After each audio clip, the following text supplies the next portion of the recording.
Ассаламу алейкум ва рахматуллахи ва баракатух. Каналыма қош келдіңіздер. Бүгін сіздермен руханият туралы хадис айтатын боламыз. Хадис және оның түсіндірмесі. Хадис: шындығында ненің халал, ненің харам екені анық.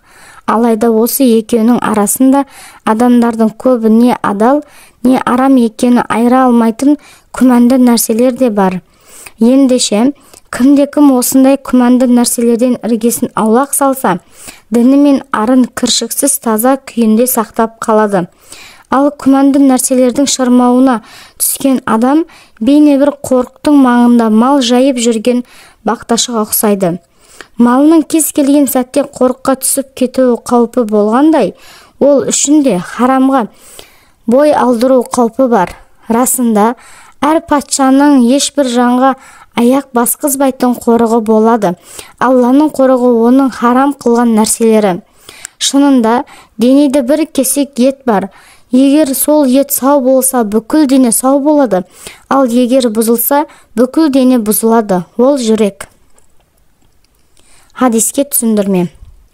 Бұл хадис шәріп хақ дін исламның мәйегі болып табылатын һәм бар үкімін қамтитын 5 хадистің бірі. Расында бұл хадис аз сөз болғанмен тарқатып жазатын болса, том-том кітап болатын терең мағыналы хадис.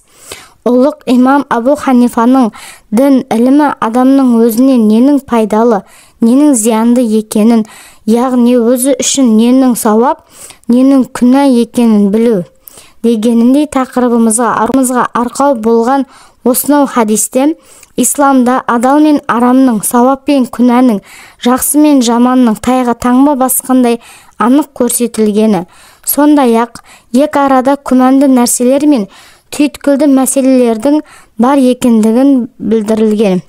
Сонымен қатар хадисте не адал, не арам екені беймәлім, күмәнді нәрселер мен түйткілді мәселелерге қалай арқау керектігі жайлы да айтылып, мұсылмандардың мұндай нәрселерден мейлінше аулақ болып, тақуалық жолын ұстануы көрілген.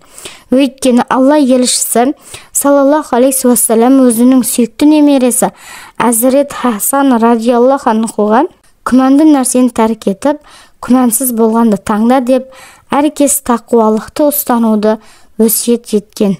Сондай-ақ тағы бір хадисте Алланың пендесі сірә бұда күмәндау деген сақтықпен баз бір зиянсыз нәрселердің өзін тәрк етпейінше шынайы тақуалыққа қол жеткізе алмайды делінген. Сондай-ақ тақуалықты ту еткен ізгі жандардың бірі һәм бірегейі Әзіреті Әбу Бәкір радиаллаху анху еді. Оның өз бетінше еңбек етіп тапқан табысының бір бөлігін құл салығы ретінде төлеп тұратын басы байлы құл бар еді. Ал Әбу Бәкір радиаллаху анху құлының төлеген пұлына азық алатын.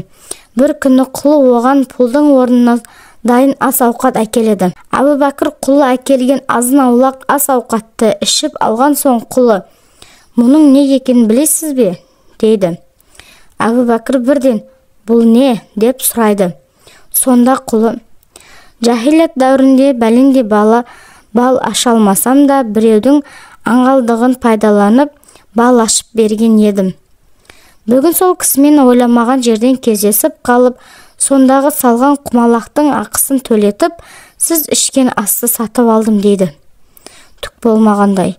Мұны естіген Әбу Бәкір төбесінен жай түскендей күй кешіп, дереу саусағын тамағына жүгіртіп, ішкен жегенін түгелде ақтарып тастайды. Міне нағыз тақуалық деп осыны айту керек. Әйтпесе, әсіресе бүгінгі таңда исламның 5 парызын орындап жүрген жандардың өзі арам асты аузына алмағанымен, базар мен дүкен сөрелеріндегі неден жасалынғаны, ішіне қандай қоспалар қосылғаны беймәлім тағамдар мен сусындарды талғамай емін-еркін ішіп жей беретін белгілі. Мысалы, арнайы қаптамаға оралған немесе ыдыстарға құйылған дайын тәтті тағамдар мен сусындардың құрамын оқысаң, қайсысының адал, қайсысының арам екені белгісіз. Сан алуан биологиялық және химиялық қоспалардан көз сүрінеді. Ұзаққа бармай-ақ дүкен кассаларының айналасында балалардың көз жауын алып, мен мұндалап тұратын тәттілердің біреуін алып құрамын оқитын болсақ, неше түрлі адам ұқпайтын қоспаларды көреміз.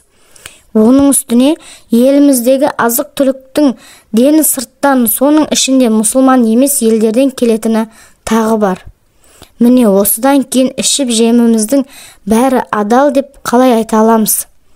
Ішіп жеген асымыз адал болмаса, құлшылығымыз бен дұға мінәжатымыз не болады?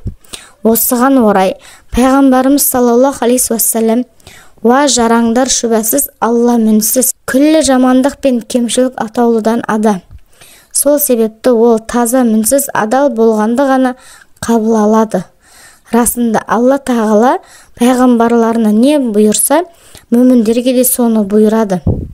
Хақ тағала: "Уа пайғамбарлар, таза мінсіз адал болған ризықтан ішіп жеңдер, һәм игілікті іс істеңдер" деп бұйырды. Осылай достар, асымыздың адал болуына мән берейік. Себебі қазіргі таңда расымен бір күмәнді тағамдар өте көп. Видео ұнаған болса тіркеліп лайк басып қойыңыз ұмытпаңыздар.